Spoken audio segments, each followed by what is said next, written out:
Hi everyone, it's Derek from the I Ready podcast, and this is my reaction to the 3-3 draw with Benfica away tonight in the Europa League Group D Game 3.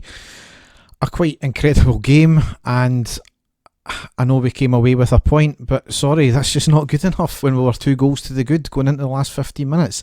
It was absolutely shambolic in the last 15 minutes from Rangers. The game management was abysmal. I do not know what the management and the players were thinking about in the last 15 minutes of the game, but it was severely lacking at this level. It was exceptionally naive, thinking because you're on top and playing fairly well and had a lot of possession, and then you're bombing everybody forward, you're getting your fullbacks forward, and you're going for goal rather than just try to see out the game, get the ball to the corner, especially going into the last 5 minutes when it's 3-2. I suppose I've got to take the positive out of it, the fact that we did get the point. We would have taken the point before the game had started. On that note, it is certainly a good result, but I am far from happy with that, because we're so dominant for a majority of the game and then we just threw it away. We don't like to do things the easy way. We could have effectively qualified tonight. It's cost us money as well because of the unprofessionalism of the players tonight, and that's ultimately what it's been. And the other half of Glasgow might be happy with throwing away a 2-goal lead and getting a point away from home. I'm certainly not, and I don't know many Rangers fans that will be overly happy with that, because it's not on. The game itself, we had made 2 changes from Kilmarnock. Notably, Balogun wasn't playing. He was obviously playing against Liège and he was on the bench for this one. But the first half was a bit mental. It had a bit of everything. It was a terrible start from us, a smash and grab 6 minutes, 2 OGs, a red card, and a very steely performance from us. But it really all started off for the first piece of ludicrous defending tonight, and it started off in the worst way with Benfica going a goal ahead in the first minute with an OG from Connor Goldson. Can't blame him at all. The culprit in this one was Helander, and it won't be the first time he's featured in terms of bad defending. He looked a bit flappy in this piece of play. His indecision let the attacker rob him of the ball after it being flicked up in our box. The attacker got in behind him. The attacker took the ball further into the box. Helander failed to chase him down properly. The attacker got the cross in from the right. Goldson stuck out his leg to try and turn it away, but he ended up putting it in the back of the net. One of these things from Goldson, but exceptionally poor from Helander. Just, he was caught in 2 minds. The hesitation at this level, you can't hesitate. You've just got to go for it and live and die by your decision there and then. It's simple as that. For the next 17 minutes after that, we were largely on the back foot. Benfica were playing very well at a very high tempo, closing down everything anytime we got the ball. They were winning everything and they were getting in behind us. But our defence at that point were standing up well to it. McGregor never really had much to do. And then on the 18th minute, a long ball was played up from our defence through the middle. Kent got the ball, beating the last man, and as he was approaching the box, he controlled it and then was brought down by the last man, Otamendi.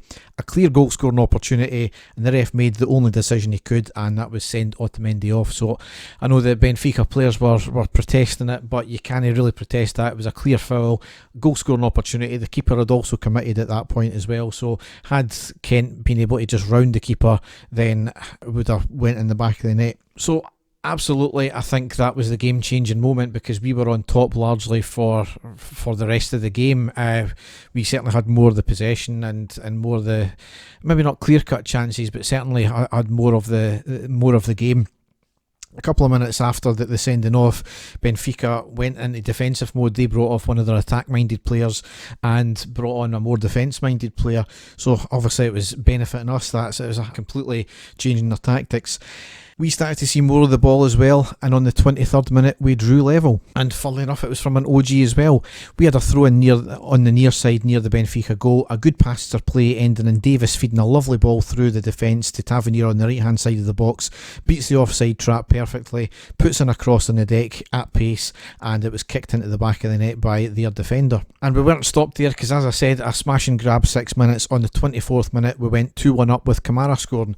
Ball to Morelos on the right hand side, a great cross in from the right, found Kamara on the left just outside the box, who took the ball on himself, took it just to the edge of the box and had a brilliant shot into the bottom left hand corner past the keeper. Fantastic from Kamara, once again showing he's well worth that 50 grand we paid for him. The rest of the half, they had a wee bit of possession, but again we kind of largely dominated it. Wanting more of the same in the second half. I missed the first 4 or 5 minutes of the half because my feed went down. I went onto Twitter to try and check what I'd missed, and I'd found that we had scored, and it was on the 50th minute. Morelos scoring, record-breaking goal, his 22nd goal in Europe, beating McCoy's record of 21 as well. The goal itself, Goldson in the Benfica half, lovely pass to the right to find Tavernier in plenty of space. He ran down the right, got near to the touchline, looked up, played a lovely cross to the back post to find Morelos, completely in space, unmarked, and it was a simple tap in there. So fantastic all-round goal. 3-1 up, away from home, against 10 men, living in dreamland at that point. We had a few more chances. Kent hit the post. Kent had another chance not long after that. We put it wide. We had a few other chances as well.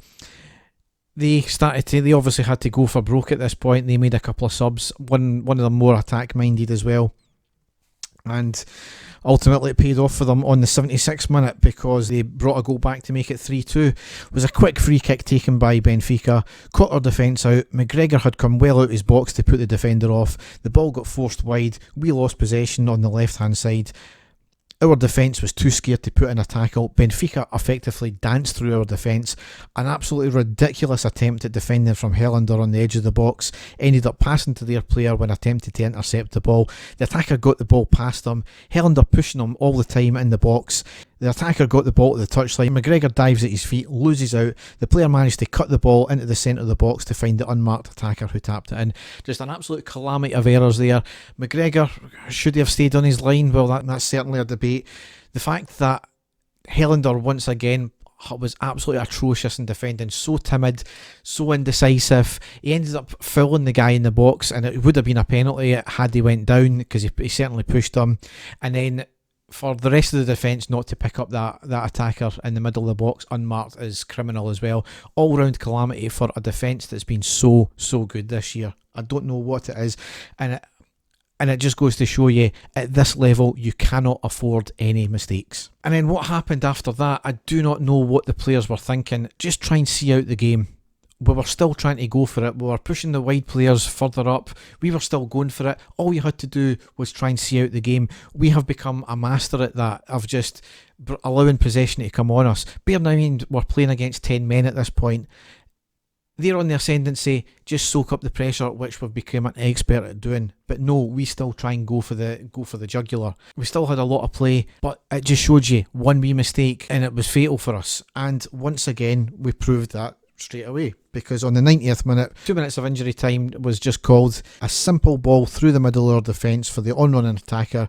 He gets the ball through our defence quite easily, and he slots it past McGregor. Again, absolutely shambolic defending from the centre-back pair. And if we had said it was going to end up a draw, we would, at the beginning of the game, we would have been happy. If we said it was going to be 3 each and we had clawed 3 goals back or 2 goals back or whatever, then we would have said it was a fantastic result. But I'm sorry, but it's a disappointing result tonight for that very reason, for the fact that we're 2 goals ahead. And it's these type of things that cost you in the long run. So I'm trying to take the positives out of it. We got the point. We're drawn level with Benfica at the top of the table, both on 7 points. Lech Poznan got a 3-1 victory over Standard Liège tonight, so we're kind of hoping that the Standard pull their fingers out their arse in the next round and in the next game and beat Poznan. But we've got to do the job first, and that's, the main thing. We never done it tonight largely. We could have effectively qualified tonight.